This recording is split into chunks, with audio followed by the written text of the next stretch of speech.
Hey, everybody. Welcome to the show. It's great to have you with us and thrilled to bring Katerina Cirilli, the co CEO of Saltbox, the operation hub designed to empower entrepreneurs with flexible workspace, warehousing logistics, and community support that helps businesses grow without traditional barriers. Saltbox has been expanded rapidly and recently announced Katerina's elevation to co CEO, and that signals that their leadership structure is looking at big growth ahead and a deep commitment to community and scaling with purpose. Katerina, welcome to the podcast. Thank you so much for having me. I'm so excited. Oh, I'm so glad you're here. It's high time we had you on here.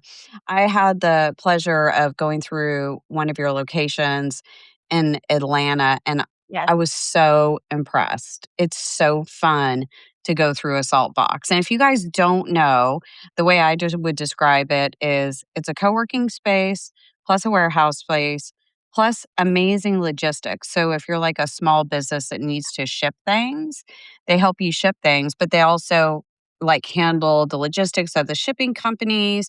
They've got a photography studio. They have all this help, including humans you can drop Yeah. in, which is very cool.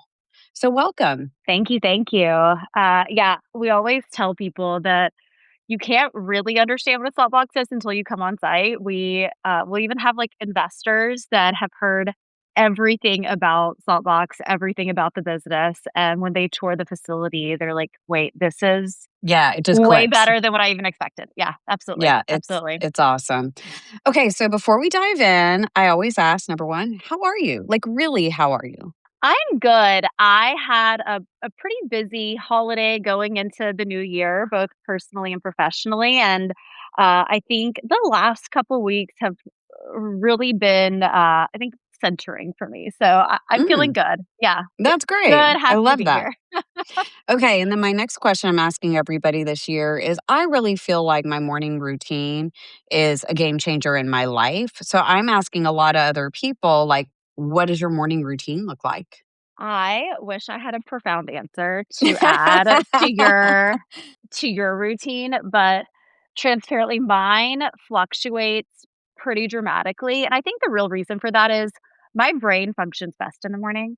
So Same. I am always just like itching to get on the computer. So oftentimes I am working in my pajamas, in my school drop off clothes, Uh-huh. from the bed, from the couch, wherever, Uh-huh. basically up until I have my first meeting. So hopefully that's not like at 1 o'clock because I'm often like my teeth are not brushed, my hair is not Uh-huh. brushed, I'm power working and I get so much done. And I Uh, think that then creates the lack of routine because I'm just itching to get started with my day. I love it. I love it. Well, you are a true entrepreneur and leader then. So I'm curious as to what first drew you to Saltbox. When you first joined, what were you most excited about what they do? Yeah, I mean, I have an obsession with mission-driven businesses. Uh-huh. That was true at my last company. It's definitely true at Saltbox. I think one of the big things for me is not just the mission to the customer, but it's the broader impact. It's how are we impacting not just the lives of the people we're servicing every day, but also the team and really the broader economy. And I think Uh-huh. that's very much true at Saltbox. So, one, we're creating, like you just described, pretty significant logistics and Uh-huh. operational enablement for our members. And this is a set of businesses that often are very underserved when it comes Uh-huh. to operations and logistics. But then beyond that, I think there's a really powerful long tail of impacting how consumers are able to purchase in the United States, right? Like, Uh-huh. I think it's maybe a little bold, but I think it's safe to say that we help businesses grow faster. We help Uh-huh. them Oh, stay in you business totally do. longer. Like there's so much impact, and by doing that, uh, we're allowing them to service their customers in a really powerful way. We're allowing them to compete with the big box retailers. Uh-huh. And the way I view it and why I get personally really excited about the long term growth is we can create this like larger, almost like marketplace, right? Where you say, Mhm. hey, I feel confident buying from this brand because they work out of a salt box. I know they're going to get me my product quickly. I know they're going to have Mhm. similar service, if not better, than what I can get at a big box retailer. And I think that's super powerful. Yeah. And then I think then transitioning to the team, a lot of our team members, this is their first startup ever, and Mhm. that's, to me, one of the most exciting things. We Mhm. had people that have, worked at companies where they weren't allowed to have a say, they just kind of had to do what the planogram said, you know, and, Mhm. uh, we really bring them into the conversation, we allow them to make decisions, then they learn, like, 10x faster, and I had that experience, like I said, in past roles, and, I think the power of that for your own development, and then, Mhm. again, the downstream impacts for you, your family, your financial situation, everything, it can pretty dramatically change. So, just random, how many locations do you guys have now? What are some of the brands we would recognize that are in Saltbox? And what's one of the most unique things you've seen come through Saltbox? Oh, the unique one is a good one. We have 12 locations across 8, major metro areas. Mhm. We just, recently crossed 1,000 member companies, so we have 1,000 Amazing. brands operating out of Saltbox today. I would say one of the brands I'm recently excited about because during the holiday season, they were, like, massively blowing up all over all of my socials, is Tin Can Kids. So Mhm. they do, they have wired phones that, Mhm. are Yeah. mostly for okay, you're familiar. Seen it. Literally every influencer that I follow a lot of the cool moms on social, Mhm. and every one of them was buying them for their children, and that to me was so exciting because we picked and packed a lot of their orders in Seattle. They Yeah. came to us, when they were very, very early stage. Like, I think the the product itself was actually even a little bit different, Mhm. and uh, following them along that journey and, ultimately being an operations partner for them, Mhm. has been incredibly powerful and rewarding. But I would say we have so many of those examples, across the portfolio. That's the one that, stands out to me most recently. And then, one of the I'm trying to think of a really unique one or a weird one. Mhm. I don't wanna call out any brands, but I also don't know if this is podcast PC, but we did a listening tour, last year with, me and my, co-CEO, and, Mhm. we visited almost all of the locations and met our members, had in-depth conversations with them about Mhm. their experience and how we can be better for them, and, we were in Miami, and we met a brand that does, like, personal care for, Mhm. Mhm. intimate experiences, and Yeah. having a conversation with a brand doing that with my co-CEO was definitely not on my I bingo bet. card for the year. I bet. I might have heard about them before from an executive at Saltbox, and I believe they really blew up during COVID. Yeah, yeah, there's I mean, Yeah. there's that's one of the most amazing things is, again, the variability of brands Yeah. is insane, and, then some of the continuity, like, every salt box has multiple hot sauce companies, like, that is just a Mhm. thing, Yeah. and I've grown to be obsessed with the hot sauce world because they're so non-competitive. Mm. Uh they help each other, they lift each other up, it's like a whole little hot sauce gang, I love it. I love that. I feel like Yeah. coworking is the same, right? We all know that there's enough business for everybody. We don't need to be competitors. We should be collaborators. Yes. Yes, yes, absolutely. And I love that. that's something we've really worked to instill across the Saltbox ecosystem. So, within our facilities, we obviously really focus on community, and creating connection across, local members. But this Mhm. past year, we launched a virtual community. It's something our members have Cool. been asking for. It's called Upstream, and, it really was born out of 2 things. One, like I mentioned, we did a listening tour last year, Mhm. and, one of the things we kept hearing consistently is, "Hey, like, we really trust you guys Mm. to make good connections for us." Uh-huh. And, said differently, I mean, we would pointedly ask, "Would you rather hear from a Saltbox member or somebody on Reddit about where to Uh-huh. get packaging, what suppliers to use now that tariffs Uh-huh. are crazy?"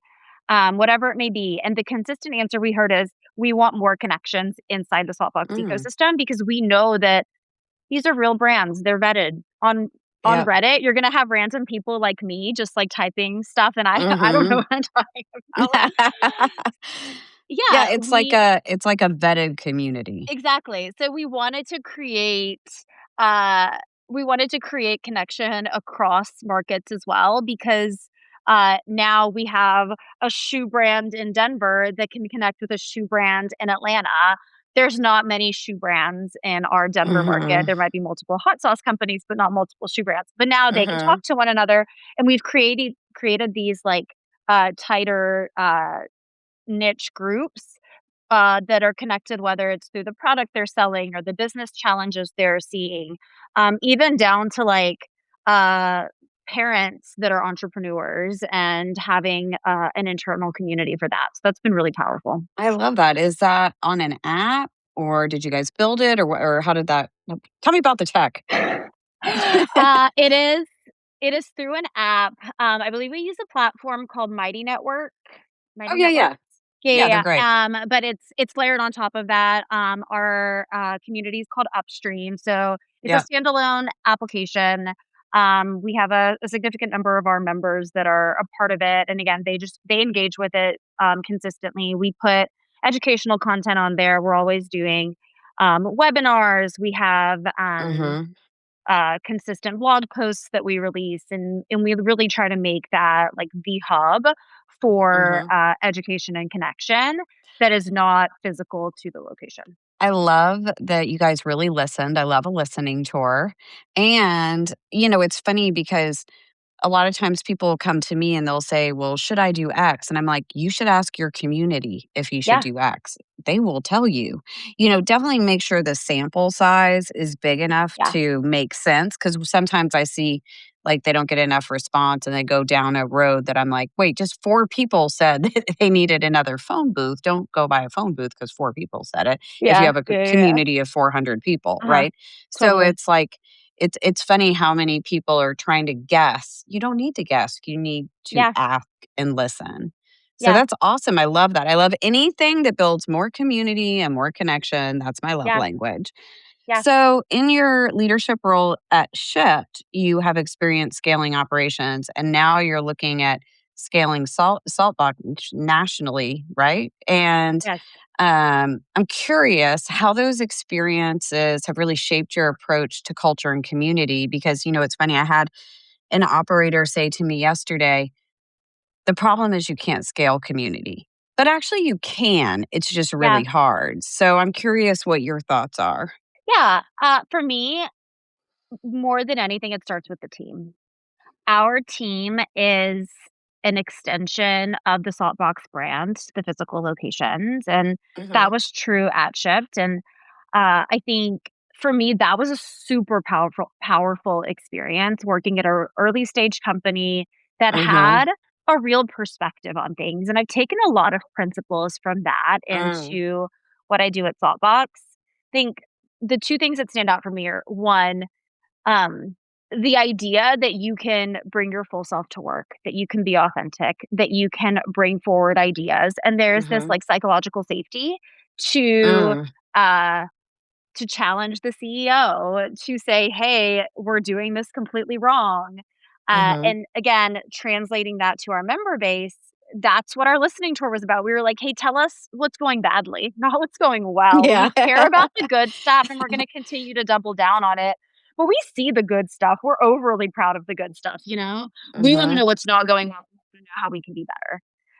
And then, simultaneously with that, it's this mentality, and even going back to your first question, it's what I was looking for when I found Saltbox, and it's that, like, one team, one dream mentality. Like, we are Mm. here not just for ourselves. We're not just here to, to have a job or uh, to develop our own selves. While those things are very important, they're going to Yeah. happen. It's like we're here to build a real business and we're here to make a real impact. And everyone really caring about that and really being in it and Mhm. consistently Mhm. challenging the status quo. I very, Mhm. very much believe that the whole is greater than the sum of its parts. And that was true at Shipped, and I really wanted to make that a part of the culture at Saltbox, and I think we've done a pretty good job. So I mean, culture to me is everything. I think people stay at a company because of the culture, Mhm. oftentimes more than anything else. And uh, I I have friends that I used to work with at Shipped that say, "Dang, I miss those days," and Mhm. I have friends that have left Saltbox and say, "I miss Saltbox," you know. So I think that Mhm. that's a huge testament. Hey guys, just breaking in to let you know that we have an amazing event coming up this spring. It's Juicy's 50th in New York City. You need to be in the room, and how you do that is you join us by buying a ticket. You can get your ticket at na.juicy.co, which stands for North America, by the way. And then, if you would like to join us in the UK, we've got an event coming up in Manchester and one in London. You can get more details on that at uk.juicy.co. And last but not least, africa.juicy.co. We've got an event coming up in September in Cape Town that we're super excited about. We want to learn what's going on in Africa, and we want to pour everything we can into that continent. If you'd like to have a juicy ad or be a podcast guest or talk to us about sponsorship or anything else, just hit us up at info@gcuc.co. Talk to you soon. Yeah, for sure. And then what are your thoughts on scaling community? Is it possible? Do you need to? Or can you I have think it's community within each individual location? I think both are imperative, Uh-huh. right? I think Uh-huh. and that's how we got into this concept of having a virtual community. Uh-huh. We wanted to create, like I said, those broader connections, in part because Uh-huh. of the importance of scale and just larger sample size, right? To your Uh-huh. original point, if I am asking for advice on whether it's my business or just like I need a great marketer that can help me go Uh-huh. from 1 to 100, I would rather ask 1,000 people than ask 100. That Uh-huh. said, there is so much power in having physical space. We're in a world that is going more digitally, that's Uh-huh. getting more focused on efficiency, like, by the second, and I overly lean into the fact that we have this beautiful competitive advantage. We're creating physical spaces for people Yeah. to be next to each other, right? And there is so much power in that. So I think it's Uh-huh. important to do both at the same time. And that's also why I focus on the team first, because Uh-huh. I'm not going to be able to scale community across every single thought box. But Uh-huh. our team has to be able to bring, like, what makes Saltbox to every Uh-huh. physical space, and I think that then naturally creates a sense of belonging and community and connection. Yeah, 100%. It's up to the people you hire. Like, I was just in Australia, hanging out with Cliff Ho of the Commons, and I was like, wow, there's something about his spaces besides their impeccable design, right? And their just basic hospitality is like all check, check, check. And then I really sat down and thought about it because I had a 30-hour trip home. And it came down to how they hire. Yeah, That that 100% is their secret sauce because it's very clear that they hire for a vibe and then they teach them what they need to know. yeah, 100%. I could walk you through, multiple podcasts of Mhm. my leadership principles, but I like to say that that's 100% our competitive advantage. It's our team. Mhm. Mhm. It's our investment in our team. It's what our team, knows and understands, and that's what we Mhm. continue to focus on, Yep. whether it's through enabling them with AI or making sure that they understand the ins and outs of the logistics and operations space so that they can be good support partners to our customers. Mhm. But it is 100% the team. And I think to me, there's two layers, and I talk about this obsessively. It's not just the team that's delivering the service, but it's also the leadership team in place. Mhm. Oftentimes, leaders become leaders because they were good at the job, not because they are excellent leaders. Right, And right. we have excellent leaders. Mhm. We have many excellent leaders, and you're never going to have um, a team just full of unicorns. To your point, hire for the vibe and then teach and Mhm. develop Yep. and elevate the team, and that's been a focus of ours and will continue to be. Yeah, I heard a quote the other day, and I'm gonna completely botch it, but it was something to the effect of, "Your employee is a reflection of your leader." Yeah, I love And I was that. like, "Ooh, that's a good one." And the other one I heard that I just absolutely love, and it has nothing to do with this, it's just a quote I love.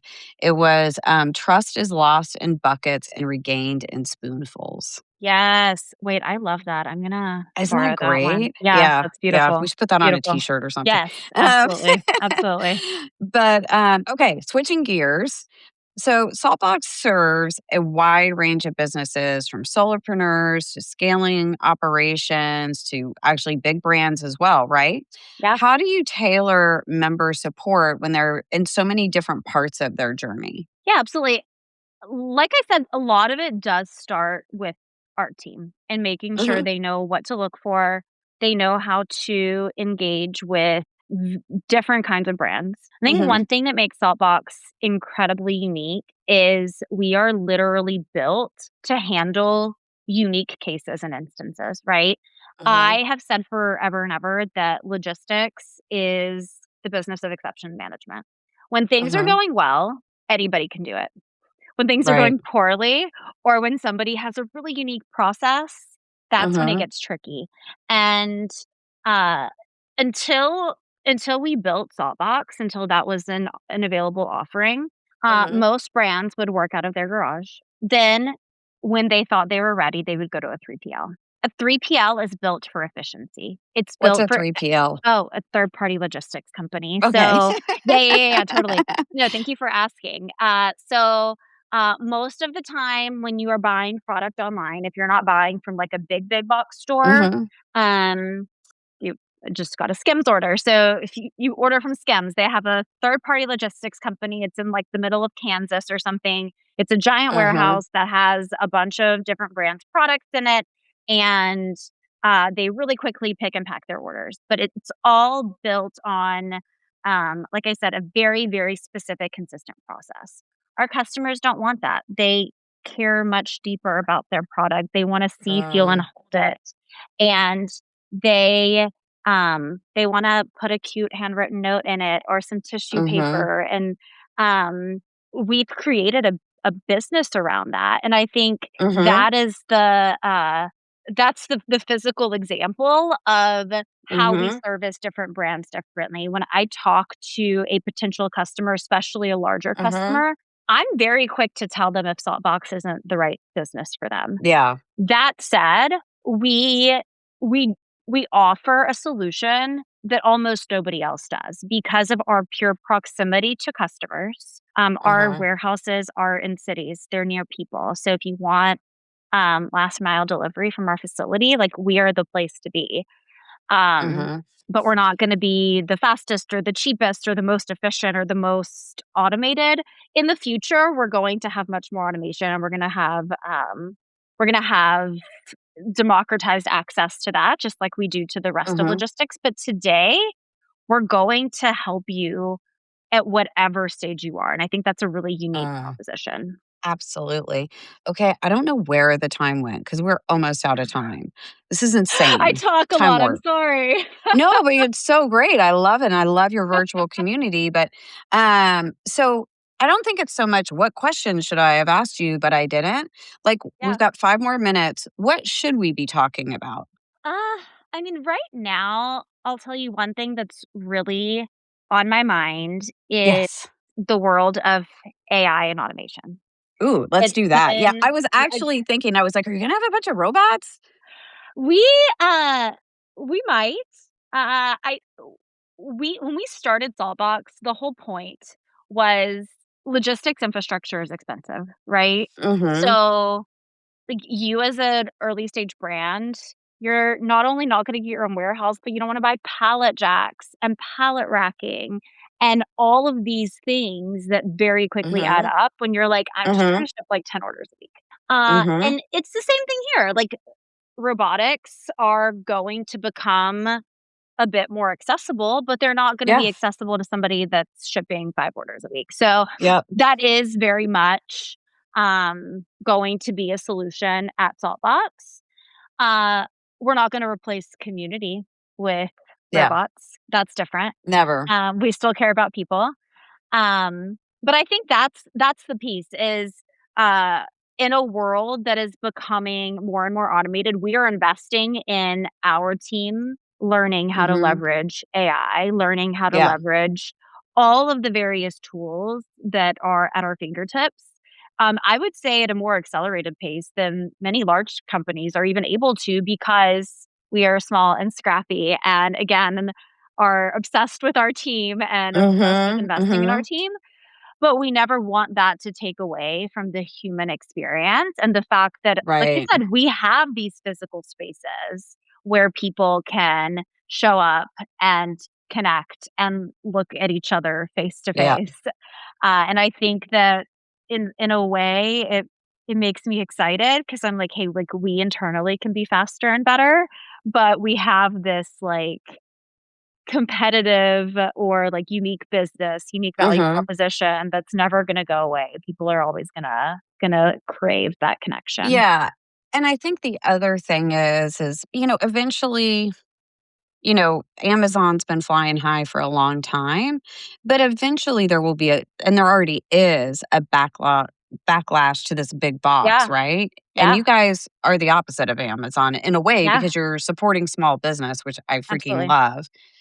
It's funny on the robot piece, at one point I was working on some, like, kind of future casting for coworking, and I was thinking, like, in the future, right now when you're looking at the price of, the humanoid type robot, I was like, "Oh, I wonder if co-working spaces will be the place where you'll go to pick up the robot that you're gonna rent for 4 hours Yeah, to help you, landscape your backyard," whatever. But I could totally see where I could see it improving logistics at Saltbox to some degree, but also I could see it as like a shared resource, yes, and I think the other thing is, I think with businesses that serve creatives, which is really what you're doing, you're serving creative yes, small businesses.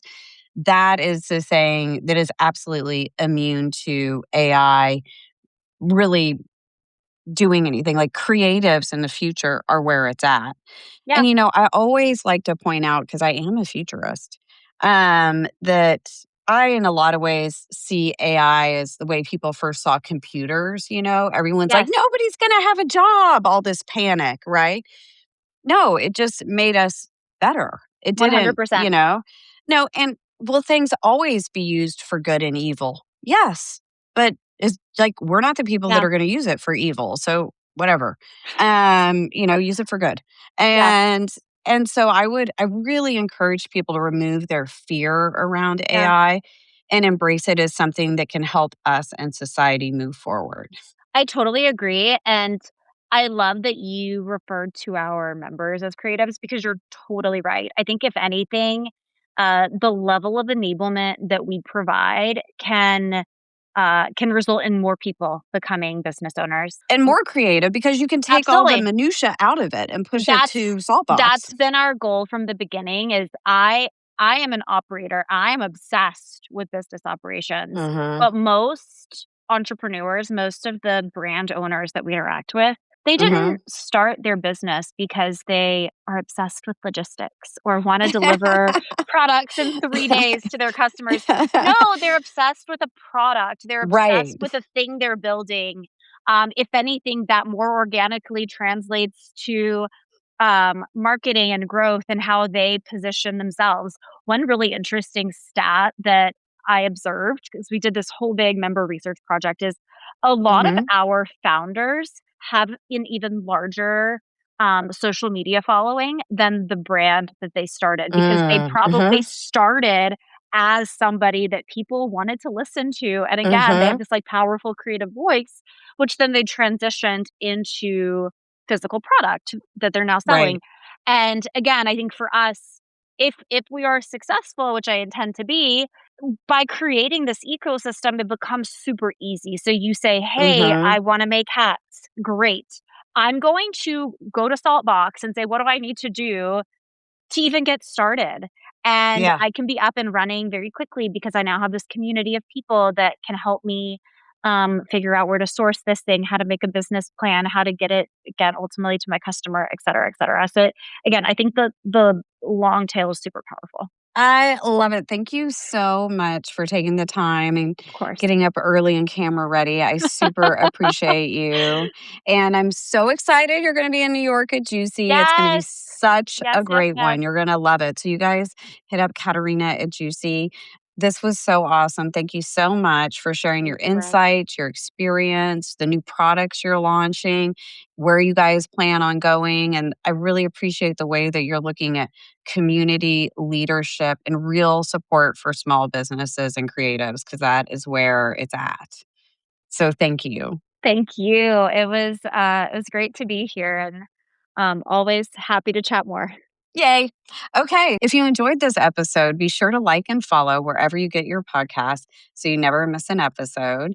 And if you want to dive deeper into the conversations around the future of work, why community matters, and so much more, join us with Juicy in New York City, April 13th to the 15th. The 13th is a welcome party, the 14th and the 15th are stage, and 16th is tours.